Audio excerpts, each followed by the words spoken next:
Bom, gente, tudo bem? A gente está gravando aqui o pré-jogo de Santos e Goiás, que ocorre neste domingo, às 19 horas, em Goiânia, no estádio da Serrinha. Né? E hoje a gente vai fazer um esquema diferente, por sugestão até do senhor Lucas Flauzino, que cá está presente. Pá. E ele vai dividir comigo esse pré-jogo. A gente vai fazer um bate-bola aqui, um esquema um pouquinho diferente. E vamos trazer as informações de Goiás e aquilo que a gente acha que é o Santos, né? Como eu armaria o Santos, o que o Flauzino acha, como é que o Bustos aparentemente ele vai trazer a escalação, o que a gente acha, aí vamos tocar o barco, ok? Então vamos lá, gente. O Goiás é um adversário que é historicamente difícil para o Santos, tá? Goiás é um adversário historicamente difícil para o Santos. Em 48 jogos pelo Brasileiro, são 17 vitórias do Santos, 16 empates e 15 derrotas. Não é um adversário fácil.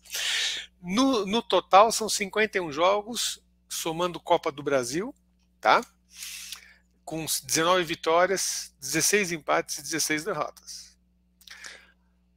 O jogo mais famoso, Santos e Goiás, foi disputado em 6 de fevereiro de 74 no Pacaembu pelo Brasileiro de 73. O Santos precisava vencer para praticamente se classificar para as finais, que eram 4 clubes que disputavam.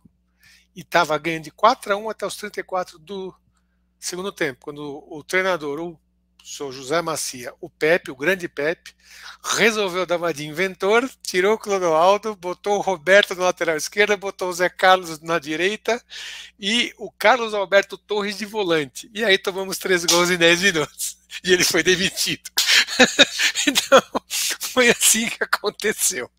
Então, esse é um dos jogos mais famosos, o mais famoso. Né? Boa noite a todos, o pessoal que nos assiste, né? Ô, Farinha, eu acho interessante assim, eu não tenho na memória, cara, nenhum jogo Santos e Goiás com placares Teve simples. 4-3. Teve Não, 4-3 lá na Vila, né? Não, teve 2000. Houveram vários jogos, né? Teve recentemente esse 4-3 com o Marinho, mas se você olhar na campanha do título de 2004, o Santos faz um 4-3 no Serra Dourada. O ponto assim, você está falando da dificuldade, eu não me recordo de um jogo do Santos com o Goiás com placares simples. Simples não. Sempre placares elásticos, com muitos gols. Eu me lembro que o campeonato de 2009, salvo engano, o Santos também fez um 3-3 na Vila com o Goiás. De fato, é um adversário difícil, com uma mística de empates com grandes gols. Vamos ver o que nos espera amanhã. E o último confronto com eles lá, ganhamos de 3-2. Ganhamos de 3-2. Sempre de placares apertados, com muitos gols. E o Goiás é dirigido pelo grande Jair Ventura, né, de feliz memória, né, entre aspas, para os santistas, né, e vai ter vários desfalques. O Danilo Barcelos e o Henrique Lordelo estão suspensos, né. O Danilo Barcelos ele está suspenso pelo 3º amarelo e o Lordelo foi expulso no último jogo. E contundidos tem o Reinaldo César, o Sidney, o Luiz Felipe, tem dois Luiz Felipe, só que um é Luiz com S e Felipe com Y, o outro é Felipe Luiz com Z, Hugo e o Vinícius, tá? E a provável escalação que eu apurei é esta aqui, o Goiás no 3-4-3, tá?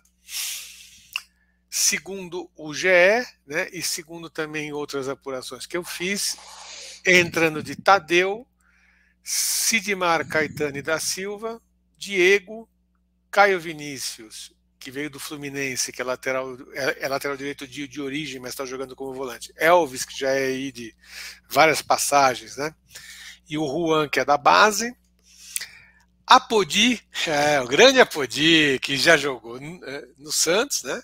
Santos. Pedro Raul, aquele mesmo que era do Atlético Goianiense, que foi para o exterior e voltou. E Dadá Belmonte, um time com média de idade de 27 anos. Tá? Que você acha desse time aí? Bom, primeiro assim, impressiona um pouco o meu desconhecimento de vários nomes aí. Acho que só Pedro Raul e Apodi, que eu tenho lembrança, né, de de terem jogado em outros O times. Tadeu era da Ferroviária, lembra? Goleiro da Ferroviária. Hum, verdade. Mas acho que vem ferrolho, né? É um 3-4-3 ah, na origem de cada posição de jogador. Mas pegando alguns históricos, o próprio jogo contra o Atlético Mineiro é um time que ataca num 3-5-2 e se defende num 5-4-1. Então eu espero para amanhã, de fato, assim, um ferrolho. Jair Ventura não é um cara de propor jogo, sempre jogou no estilo reativo, se declarou um fã do Simeone e gosta de jogar nessa forma. Então, o que eu espero para amanhã é um ferrolho, onde o Goiás vai dar a bola para o Santos para tentar jogar no contra-ataque. O Elvis, por exemplo, aquele mesmo meia que começou no Paraná, passou pelo Benfica, pelo Botafogo, pelo Figueirense, pelo CRB, enfim, tem uma lista de times enorme, né? Então é um time, tem o Apodi que também, acho que a lista de times do Apodi dá quase uma antiga lista telefônica, né? Desse tamanho. Então, são jogadores bem experientes, né, na maioria. É uma média de idade boa, nem é tão alta, de 27 anos. Né?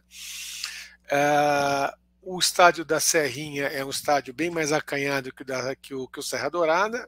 Muitas das derrotas que o Santos teve no passado foram quando o Santos jogava no Serra Dourada. O Serra Dourada, para quem não sabe, é um estádio bem maior, mas é um estádio que tinha um gramado de 110 por 75. Hoje as dimensões são 105 por 68. O Maracanã chegou a ter 120 por 90, para vocês terem uma ideia. E a grama era alta. Então, eles punham jogos às 4 da tarde com sol a pino e naquela grama bem fofa. Então, os times no segundo tempo, os visitantes, pregavam. Então, várias das derrotas que o Santos teve foi nessas condições. Na Serrinha não é assim, é um estádio mais acanhado, menor, mas é um gramado ok, e o jogo vai ser à noite, então não é nas condições adversas que tantas vezes o Santos e outras equipes enfrentaram nesses muitos brasileiros aí. Fala um pouquinho aí, você ia falar alguma coisa, Flauzino? Não, acho que tem interessante esse ponto que você trouxe, de fato é um estádio mais acanhado. Eu só me recordo do Santos jogando na Serrinha no único momento, que foi a vitória de 3-2 em 2020. Eu vou botar aqui a formação aqui só do Goiás, ó, que aí você pode dar uma olhada, que é esse 3-4-3 que vira um 3-5-2, eventualmente com o Apodi fechando pela direita aqui, né? Aí provavelmente tanto o Juan quanto o Diego recuam para fazer uma linha de 5 quando o time está sendo atacado. Apodi e Diego Belmonte deve descer para fechar a linha de 4 intermediária e o Pedro Raul deve ficar sozinho ali esperando o contra-ataque para puxar. Ó, gente, hoje eu não tô tomando água, não. Eu tô tomando vinhozinho, porque já é quase meia-noite, a gente tá gravando aqui. Então, ele tá tomando água porque ele já tomou o vinho dele, mas eu já tomei muita água, hoje eu tô no vinho, entendeu? Que eu sou mais tiozão, então eu tomo vinho e vou dormir, entendeu? Ele não, ele toma água, daqui a pouco ele volta. Mas Farinha, assim, ó, olhando esse desenho com essa versatilidade, eu não tenho a esperança de um bom jogo. Há de se ressalvar, e aí é até interessante a gente comentar para os nossos espectadores, que eu e você no domingo passado descíamos a Vila junto com a Bia, que também participa aqui conosco, e falávamos que o Goiás era um time que só tinha sofrido 2 gols no campeonato. O Cuiabá. Perdão, Cuiabá. Era um time que só tinha sofrido 2 gols no campeonato, jogava na defesa, e fizemos até uma aposta de que seria um possível jogo ruim, diante dessa expectativa de um ferrolho, de um jogo mais truncado, até porque o Santos não é um time que propõe jogo o tempo todo. Fomos surpreendidos, né? Foi um jogo muito bom de se assistir, divertido, valeu o ingresso 2 vezes. Que amanhã o jogo não é na Vila, né? Então o Santos tem mudado de postura quando joga fora. Então assim, pode ser que amanhã seja um jogo um pouco mais truncado, os dois times ali, um dando a bola para o outro para explorar o contra-ataque, né? Até na quinta-feira nós fizemos a prorrogação, meu palpite foi 0-0. E vendo essa escalação do Goiás, e depois a hora que você mostrar do Santos, acho que pode se confirmar. Baseado na escalação, eu acho que tem tudo para ser um jogo meio xoxo. Acho que essa é a palavra. Espero que assim, a expectativa mude e que seja um jogo bom, mas que os times vão ficar um dando a bola pro outro ali para explorar contra-ataque. Eu, particularmente, eu escalaria o Santos com um time praticamente reserva, né? Por quê? Porque a gente viu no jogo com o Cuiabá e no jogo com o, o Curitiba um time muito intenso nos dois jogos, os jogadores saindo extenuados no segundo tempo, né? Como por exemplo o Batistão, né? Então eu tenho receio porque a gente já tem o Maicon que está no departamento médico e está voltando, e parece, pelas informações, que volta amanhã. O Ângelo, que não voltou até agora. O Goulart saiu com, né, também estava puxando um pouquinho a perna. Parece que não é nada sério, que ele viajou, mas tem essa questão. O Velasquez é um jogador que vem de uma série de contusões musculares. Inclusive, este ano teve contusão muscular contra o Botafogo de Ribeirão Preto, ficou várias semanas afastado. Então, eu tenho um pouco de receio, né? Mas, enfim, como é que eu escalaria hoje o Santos? Com um time mesclado, por conta disso, um time que eu colocaria com uma média de idade mais baixa, né, de 24 anos e meio, e uma formação de 4-3-1-2 que pode variar para um 4-4-2 eventualmente. Eu vou colocar aqui para você ver como é que eu escalaria. Tá? Escalaria o time com João Paulo, Auro, Kaique, que não joga há muito tempo, Bauerman e Lucas Pires. Armaria um meio-campo com 3 volantes, com Sandri, com Camacho e com Felipe Jonathan. O Juan fazendo o papel aqui do Batistão, Goulart e Angulo. E voltaria com o Juan para fechar num 4-4-2, duas linhas de 4, com o Juan pela direita. Exatamente como o Bustos o testou no jogo com o Cuiabá e no jogo com o Curitiba, entrando no lugar do Batistão. E ele foi bem nos dois jogos. Né? Então eu faria isso para dar uma. E claro, como os titulares estão lá, em caso de uma necessidade, você vai mesclando também, vai dando, né, vai trocando os jogadores à medida que o jogo fosse desenvolvendo e fosse sentindo qual é a necessidade. O que você acha, Flauzino? Gostei das formações que você colocou, mas eu faria algumas mudanças, né? Então vamos lá, na formação de um 4-3-1-2, eu descansaria o Lucas Pires, apesar de ser jovem, eu descansaria ele, deixaria ele no banco para uma eventual emergência, assim como foi o jogo contra a Universidade de Quito. Colocaria o Felipe Jonathan na lateral esquerda. Nesse meio campo eu colocaria Sandri, Camacho, Lucas Barbosa e Juan. Tiraria o Angulo e colocaria o Lucas Braga para ser uma opção de ataque na ponta, para fazer o fundo. E também uma virtude que o Lucas Braga tem, como ele é muito dedicado, segurar eventuais descidas do Apodi. O Apodi tem 35 anos, mas ainda sabe fazer algumas coisas. Então eu mudaria. Ou outra opção, se você puder voltar lá, Opa! Que aí eu faria. Se jogar num 4-4-2, eu reitero a mudança aí do Lucas Pires, tiraria e colocaria o Felipe Jonathan. E esse quarto homem de meio campo eu colocaria o Julio, mas aí não um 4-4-2 em linha do jeito que você colocou, faria um losango, para ele poder atuar mais centralizado, que eu acho que é onde ele rende melhor. Não há dúvida. Acho que o Julio tem uma força física muito boa. Ele foi muito bem no jogo com o Curitiba. Curitiba. Muito bem. Acho que valeria usar se o departamento médico não vetar, para também ele ganhar confiança, porque o Julio, nós, quando houve a contratação, nós debatemos isso.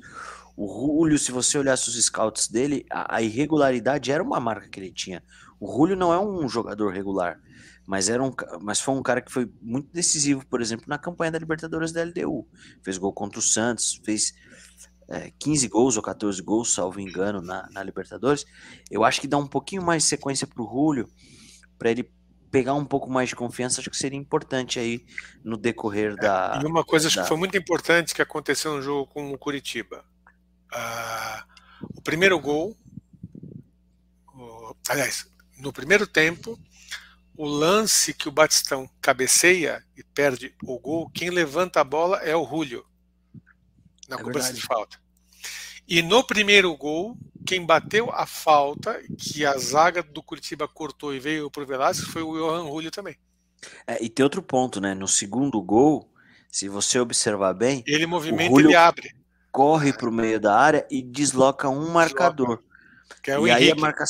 Aí a marcação fica um pouco perdida e o Zanocelo acerta o passe. Aquele que eu disse no primeiro vídeo do jogo com o Curitiba que o Henrique era um jogador fraco, e o cara veio falar que eu tinha inveja porque o cara não era do meu time.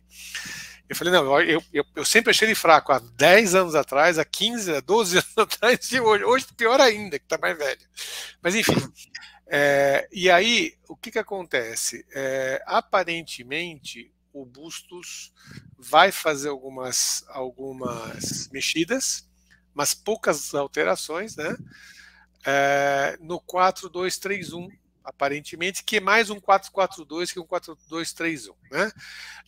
A entrada do Maicon seria uma, a do Felipe Jonathan outra. E pelos últimos jogos, eu particularmente, porque o Gé põe em dúvida se vai ser o Juan ou o Batistão. Eu acho que, como ele gosta de fazer uma surpresa, é muito possível que ele entre com o Juan, né? E aí o time ficaria dessa forma aqui, ó. João Paulo, Madison, Maicon, Bauerman e Felipe Jonathan, Fernandes e Zanocelo, Juan, Goulart e Johan Julio e Marcos Leonardo. Quando fechasse a linha de 4 no meio, o Juan volta pela direita, como faz o Batistão, né? E Johan Julio pela esquerda, né? O que você acha disso?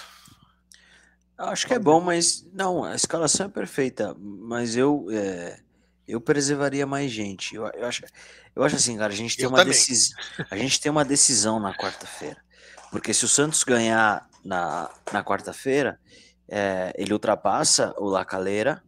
Eu não sei se vai ter uma diferença de 1 ou 2 pontos, né, de um para o outro, e aí vai depender só dele contra o Banfield na Vila para classificar. Eu acho que classificar na Sul-Americana nesse momento é importante, porque primeiro você vai arrecadar, é um campeonato que não paga como a Copa do Brasil, mas também dá confiança pro time. Isso ajuda no emocional. E assim, cada vitória, cada desempenho melhor, você vê que o time tá mais confiante, vem fazendo bons jogos. Mas se esse for o time, pô, eu acho que é perfeito. Eu tenho um probleminha com o Goulart. Eu acho que o Goulart não tá jogando bem. Contra o Curitiba, ele fez um jogo bom, tentou, mas eu acho que tem um componente físico aí que ninguém fala, porque assim, tá sem motor de arranque, ele já sai atrasado. A comissão técnica já falou para ele que o vê como segundo atacante ou centroavante. Que é o que eu, você e 7 milhões de santistas veem também. Mas o Goulart pediu para jogar na meia. O problema é que... Mas ele não tem arranque. Eu concordo com você, né? Mas a questão é, o Bustos está tentando driblar a situação, né? E abrir um espaço para o Goulart. Nesse último jogo ele já foi um pouquinho melhor. Por quê? Porque tanto o Julio quanto o Batistão fecharam mais para se aproximar dele. Então, teve algumas trocas de passe, ele se mexeu um pouco mais, mas assim, ele ainda está em assim, umas 2 rotações abaixo do time. Agora, e esse é um problema, porque o time fica mais lento com ele em campo, né? Agora, com essa formação que você está colocando aí, se fosse utilizar, eu faria uma substituição e uma mudança nessa linha de três. Eu tiraria o Goulart, colocaria o Lucas Barbosa, centralizaria o Julio, colocaria o Lucas Barbosa na direita e o Juan na Na esquerda, esquerda. Pode ser com, também. com pontas para ter o bate, para quando atacar, ter a opção da batida Sim. com Agora, o pé o que eu acho que é aberto. muito importante, tudo que a gente está falando aqui, mostra que o elenco esse ano é bem melhor que o do ano passado. A gente tem muito mais opções de rotação do elenco que a gente tinha no ano passado. Por exemplo, de centroavante, a gente sofria um monte quando o Marcos Leonardo estava discutindo a renovação de contrato, não tinha quem empurrasse a bola para dentro. A gente dependia do Tardelli. Agora a gente tem várias opções. A gente tem Juan, a gente tem Marcos Leonardo, a gente tem Angulo, a gente tem o próprio Goulart, a gente tem opções de rotação nas pontas, no meio. Então, quer dizer, o time hoje, o elenco é muito mais encorpado que o do ano passado. Então, por isso que eu acho que toda aquela discussão e eu falava isso, né? E eu reforço isso, que é a discussão. Entendo o receio sobre rebaixamento, mas do Paulista para cá o time teve uma encorpada no elenco, né? E o Bustos conheceu melhor também esse elenco e o que ele pode fazer com ele. Fez vários testes, mexeu e tal. Então, acho que o time está em um ritmo crescente. Né? Só um ponto aí. Eu preservaria o Madison também pelo histórico de Eu pubalgia. também. Por isso que eu propus, na minha, na minha, na minha escalação está o Auro. Por que eu pus o Auro? Por causa disso. Porque os dois têm histórico de pubalgia. Tanto um quanto o outro. Mas o Matson está jogando em sequência. E ele já veio de problema este ano. Então, né? Para que Eu forçar? preservaria, até porque não vejo nesse time do Goiás também jogadores capazes de forçar o jogo em cima da deficiência do Auro. E o último jogo do Auro defensivamente ele foi bem. É. Ressalvadas as críticas que eu já fiz aqui no canal, no último jogo ele foi bem. Então eu faria também isso aí, preservaria o Madison, porque a gente tem uma decisão quarta-feira. Se a gente sair com um ponto lá da Serrinha, é óbvio, é importante sempre sair com 3 pontos. Mas se a gente sair com um ponto lá da Serrinha e ganhar na quarta-feira, pô, eu acho que é um baita negócio pro Santos. O Santos precisa estar competitivo, precisa tentar disputar o máximo de campeonatos possíveis, porque estando bem e com mais visibilidade, você atrai patrocínio, receitas Mas a gente, extraordinárias. mas a gente precisa ir com calma, porque é um clube em transformação, né, em reorganização e um time em construção. Então, a gente sabe que vai ter tropeço, que o time vai oscilar, a gente sabe disso. Então, assim, e aquela história, premiação é muito bom, mas premiação não é receita recorrente. Não Então, mesmo. o clube precisa trabalhar em cima de receita recorrente. Sócio-torcedor, patrocínios de várias formas, mesmo com o desempenho não estando tão bom, a verba de marketing no ano passado mais que dobrou. Então, isso mostra que o clube tem um grande potencial para explorar, que claro que o desempenho ajuda, mas independentemente do desempenho, dá para trabalhar nessas áreas de aumentar a receita recorrente para o clube ter mais condições de sobreviver e de poder respirar, né? Bom, mas é isso aí, gente. A gente fez esse pré-jogo aqui em forma de bate-bolas, foi bem legal. Como eu costumo dizer sempre, inscrevam-se no canal, ativem o sino para receberem as notificações, deixem o like para nos ajudarem a produzir conteúdo cada vez mais, trazer mais gente, investir mais, porque isso para nós é muito importante. A gente também tem plano de membros com várias faixas a partir de R$ 2,99, quer dizer, não vai doer, garanto para vocês, e vai nos ajudar também, tá? Então, aí, você quer falar mais alguma coisa? Quer dar o seu Não, destaque final? vamos brincar, vamos já que vamos bate-bola, teu placar para amanhã. Placar para amanhã 2-1 pro Santos. 0-0. 0-0. Eu vou no 0-0. Então, do 0-0 Goiás e Santos é difícil, hein? Olha lá, hein? Não, é de fato, mas eu vou no 0-0.